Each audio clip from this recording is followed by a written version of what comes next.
बोलो जयकारा बोल मेरे श्री गुरु महाराज की जय। श्री सद्गुरुदेव भगवान की जय। गुरुमुखो संपूर्ण संसार मन के कहे अनुसार चल रहा है।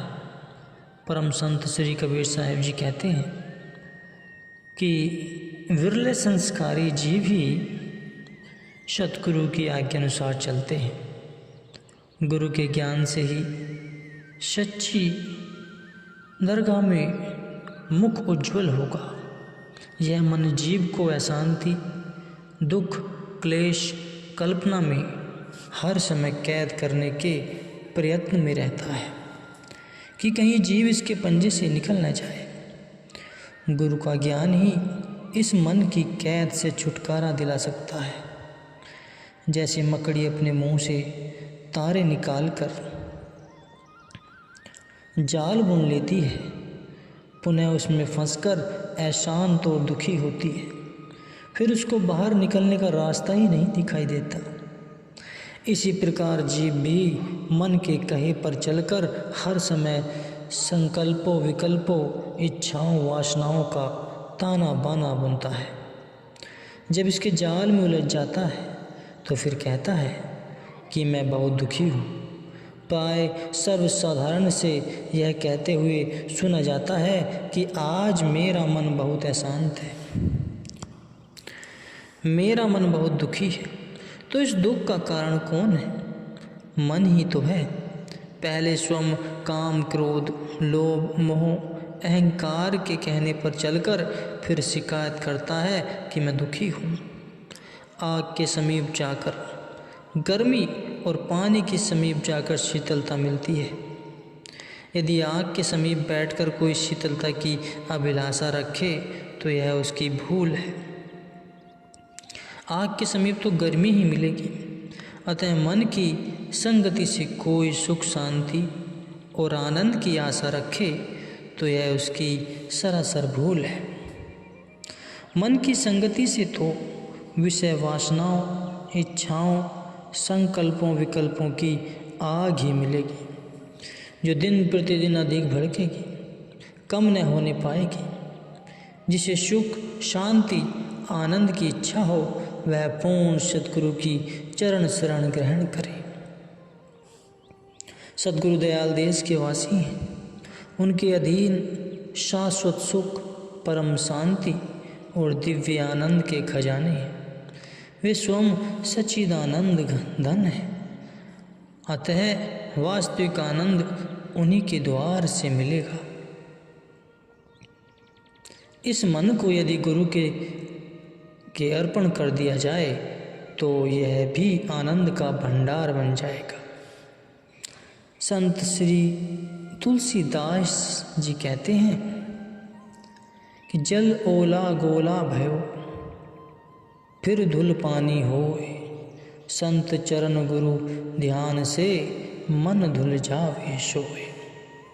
जैसे पानी जमकर ओले और बर्फ का रूप बन जाता है और सूर्य की गर्मी से पिघलकर फिर वह वास्तविक रूप में आ जाता है, इसी प्रकार संत महापुरुषों के श्री चरणों में जाने से तथा सद्गुरु के ध्यान से मन, जो कि पहले बर्फ और ओले की भांति होता है, उनके शब्द में घुल जाता है और वहाँ से आनंद तथा शांति को प्राप्त करता है।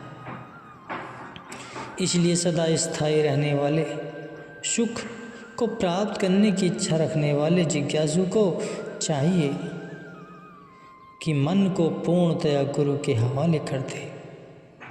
गुरु से अपनी मौज अनुसार ही सेवा, सत्संग, भजन आदि के ढंग बताकर उसे ठीक रास्ते पर लाएंगे। जब मन को पूर्ण रूप से सद्गुरु के अर्पण कर दिया जाए तो निश्चय ही सुख, आनंद प्राप्त होगा। बस मन को सद्गुरु के उपदेशानुसार चलाना और अपने लक्ष्य को पाना ही जीव का असली कर्तव्य और धर्म है, जिससे कि आनंद, सुख, शांति को प्राप्त कर सदा सुखी बना रह सके।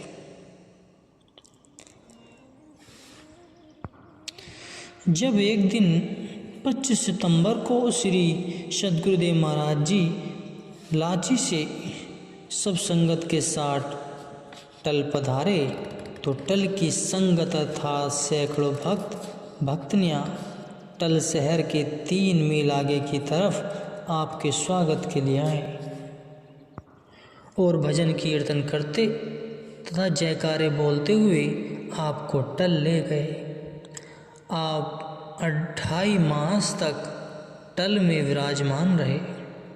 दूर दूर से जैसे दर समंद कोहाट पराचिनार दरमलक टेरी सीमा प्रांत व पंजाब तक के लोग श्री दर्शन के लिए आते और कई कई दिनों तक श्री दर्शन व सत्संग का लाभ प्राप्त करते। हर रोज इस सत्संग के पावन गंगा की धारा बहती और कभी कभी तो दिन में 2-2, 3-3 बार से आई संगत को अपनी अमृत वर्षा से कृतार्थ करते। यहाँ केवल 1-2 प्रवचन मृत ही दिए जा रहे हैं। यह मनुष्य उल्टे वृक्ष की न्याय है। वृक्ष की जड़ें भूमि में होती हैं और शाखाएं कोपले ऊपर, परंतु मनुष्य की जड़ें ऊपर हैं तथा कोपले व शाखाएं नीचे की ओर, क्योंकि सुरती की धारा मनुष्य के मस्तिष्क से नीचे की ओर उतरी है, जहाँ पर माया के पसारे में फंस गई। इसमें मन, बुद्धि और चित्त जड़ें, शब्द, स्पर्श, रूप, रस और गंध, ये 5 स्थूल देह और इंद्रियों की अपेक्षा सूक्ष्म होने के कारण इन शाखाओं की कोपलों के रूप में कहे जाते हैं। इसमें मोह का विस्तार अत्यधिक है। मनुष्य में मैं मेरी में फंसकर अपने आप को सबसे बड़ा मानता है। इस मैं मेरी का अहंकार तथा मोह इस माया के चक्र में ऐसा फंसा देता है कि इससे निकलना कठिन सा हो जाता है। जब संत महापुरुष के संसार में अवतरण होते हैं तो ज्ञान, भक्ति, परमार्थ की एक प्रकार से बाढ़ आ जाती है। वे मोह, ममता आदि को जड़ से उखाड़ते हैं तथा इसके स्थान पर सच्चे प्रेम को प्रदान कर ज्ञान, भक्ति से ओतप्रोत कर देते हैं। इसलिए संत महापुरुष यही उपदेश देते हैं कि मोह, ममता को त्यागना आवश्यक है। अतः बचपन से सत्पुरुषों की आज्ञा अनुसार कुटुंब के लोगों से मोह न बढ़ाओ। जब बचपन से ही मोह, ममता का बीज अंदर नहीं पड़ेगा तो इससे मोह, ममता आदि कोपलों की उत्पत्ति भी न हो पाएगी। तो ये जीव, तू मोह, ममता में फंस कर अपने आप को बंधनों में न जकड़। तेरे संबंधी, बच्चे, स्त्री, इनमें से कोई भी अंत में साथ देने वाला नहीं है। जिनके पालन पोषण में तू दिन रात लगा हुआ है, सब यहीं के यहीं रह जाएंगे। गुरुवाणी में लिखा है, बहु पर पंज करी परुधनु लिखावा, सुत दारा पही आनी लुटावा। मन मेरे भूले कपटू न कीजे, अति निबेरा तेरे जे पही लीजे। अनेक छल कपट करके दूसरों का धन लगाकर तू पुत्र और स्त्री को देता है। संत उपदेश देते हैं कि हे मन, भूल कर भी कपट छल मत कर, अंत समय तुझे अपने किए का फल मिलेगा। इस प्रकार झूठी मोह, ममता के त्याग से ही भक्ति की प्राप्ति हो सकती है। जब तक मैं मेरी के अहंकार को नहीं छोड़ा, तब तक इस माया के बंधन से छुटकारा पाना कठिन है। वैराग्य के लिए सबसे पहले सब ओर से अपनी वृत्तियों को एकाग्र करना तथा मोह, ममता को त्यागना पड़ता है। तब सद्गुरु के शब्द में मन लगता है। परम संत श्री कबीर साहिब जी कहते हैं कि सलील मोह की धार में बही गए गही गंभीर, सूक्ष्म मछली सूरत है चढ़ी उल्टे नीर। कि यह मोह ममता ऐसी नदी है जिसकी धारा में अत्यधिक बुद्धिमान भी बह जाते हैं। जिस प्रकार मछली पानी की धारा के उल्टे प्रभाव में चली जाती है, ऐसे ही इस सुरती को शब्द द्वारा सूक्ष्म बनाकर मछली की न्याय ऊपर चढ़ाओ तो मोह ममता दूर होती है।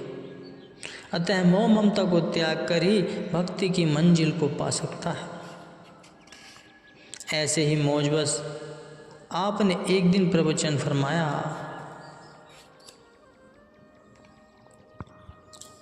कि मरते समय मनुष्य को दीपक दिखाया जाता है कि उसकी सद्गति हो जाए अथवा उसे मुक्ति मिल जाए। यदि केवल दीपक से ही सद्गति हो जानी होती तो बाद में उसके नाम पर दान पुण्य करने की क्या जरूरत थी। कई बार ऐसा भी होता है कि श्वास निकल जाती है और दीपक नहीं दिखाया जा सकता, तो इसके विषय में ऐसा कहा जाता है कि उसकी अकाल मृत्यु हो गई। तब गया जी में जाकर उसके नाम पिंड संकल्प कराते हैं।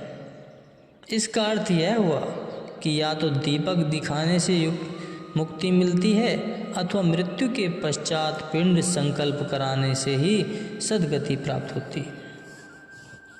वास्तविक रहस्य यह है कि मुक्ति वाला दीपक मनुष्य के अंदर है। बाहरी दीपक इसका प्रतीक है। आंतरिक दीपक जलाने के लिए समय के संत सद्गुरु के नामोपदेश लेकर उसकी कमाई करो। सहज समाधि भजन अभ्यास द्वारा आंतरिक दीपक जलाओ। बाहरी दीपक दिखाने का प्रयोजन केवल इतना ही है कि मृत्यु समय यदि ख्याल किसी बाहर की वस्तु में चला गया तो बाहर जाने वाले दीपक को देखकर आंतरिक दीपक का ध्यान आ जाए और मनुष्य बाह्य पदार्थों से अपनी सुरती को समेटकर भजनाभ्यास में लगाए। जिसने योगाभ्यास की युक्तियाँ ही नहीं सीखी तो सद्गुरु से नामोपदेश ही नहीं लिया तो वह भला इस रहस्य को कैसे जान सकता है। प्राचीन ऋषियों ने इस परंपरा को इसी उद्देश्य हेतु ही प्रचलित किया था, परंतु अब तो यह केवल साधारण प्रथा ही बन गई है कि यदि मृत्यु समय श्वास निकलने से पहले दीपक दिखाया गया तो सभी यही समझते हैं कि उसे मोक्ष मिल गया है। मृत्यु के पश्चात ही मोक्ष मिल सकता है, यह सर्वदा असत्य तथा अज्ञानता है। यदि केवल दीपक दिखाने से ही मोक्ष मिल जाता तो भजन अभ्यास व्रत दान आदि कर्म करने की कोई आवश्यकता नहीं पड़ती। सभी इस प्रथा के अनुसार ही मोक्ष प्राप्त कर लेते। मोक्ष तो जीवन काल में ही इच्छाओं और वासनाओं पर काबू पाकर भजन अभ्यास की कमाई से आत्म साक्षात्कार कर प्राप्त हो सकता है। वास्तविक मोक्ष भी इसी का नाम है और जीव मुक्त भी वही मनुष्य है जिसने जीवन काल में आंतरिक ज्योति का साक्षात्कार कर लिया। प्राचीन ऋषि मुनि ने क्या ही सरल उपाय जीव को समझाने के लिए बताए हैं, परंतु दुनिया के लोगों ने इसका मतलब कुछ और ही समझ लिया है। जब तक अपने घट का प्रकाश, जिसे शिव नेत्र दिव्य दृष्टि कहते हैं, इसे न देखेंगे तो मोक्ष की प्राप्ति कभी भी नहीं होगी। इसलिए महापुरुष निरंतर सद उपदेशों से जागृत करते हैं कि मनुष्य अपने कर्तव्य को पहचाने।